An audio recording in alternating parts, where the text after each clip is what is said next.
حضرات، ابھی آپ کے سامنے جمعیت اہل حدیث پاکستان کے نائب ناظم اعلیٰ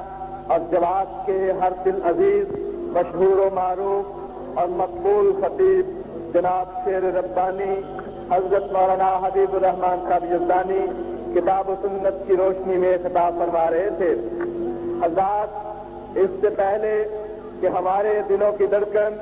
خطیب عالم اسلام، قائد عالم اسلام، قائد اہل حدیث حضرت علامہ احسان الہی صاحب ظہیر تشریف لائیں، ایک دو اعلان جو ہے وہ سماعت فرمائیے۔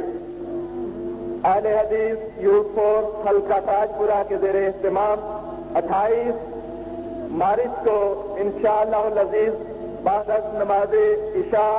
تاج پورہ کی محمدی مسجد کے اندر ایک جلسہ عام ہو رہا ہے، جس میں ہمارے عظیم قائد، ہمارے محسن جناب حضرت علامہ احسان الہی صاحب ظہیر اور جواد کے ہر دل عزیز خطیب جناب قاری عبدالحفیظ صاحب فیصلہ آبادی خطاب فرمائیں گے۔ اسی طرح 2 اپریل کو جامع مسجد اہل حدیث رشید پورہ میں اہل حدیث رشید پورہ کے زیر اہتمام ایک جلسہ منعقد ہو رہا ہے، جس میں شیر ربانی حضرت مولانا حبیب الرحمان صاحب یزدانی خطاب فرمائیں گے۔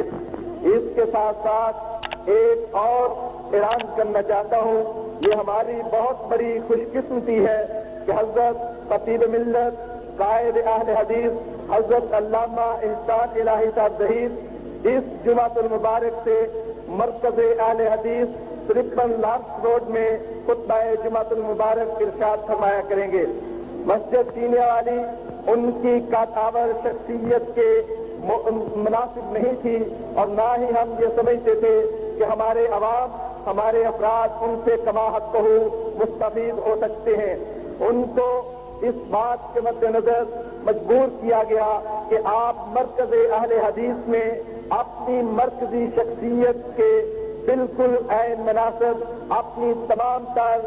کاتاور تعلیم اور اپنی عظمت و عزت کے باوسط آپ مرکز اہل حدیث میں خطبہ ارشاد فرمایا کریں۔ الحمدللہ وہ اس جمعۃ المبارک سے خطبہ جمعہ جو ہے وہ مرکز اہل حدیث 53 لارس روڈ میں ارشاد فرمایا کریں گے۔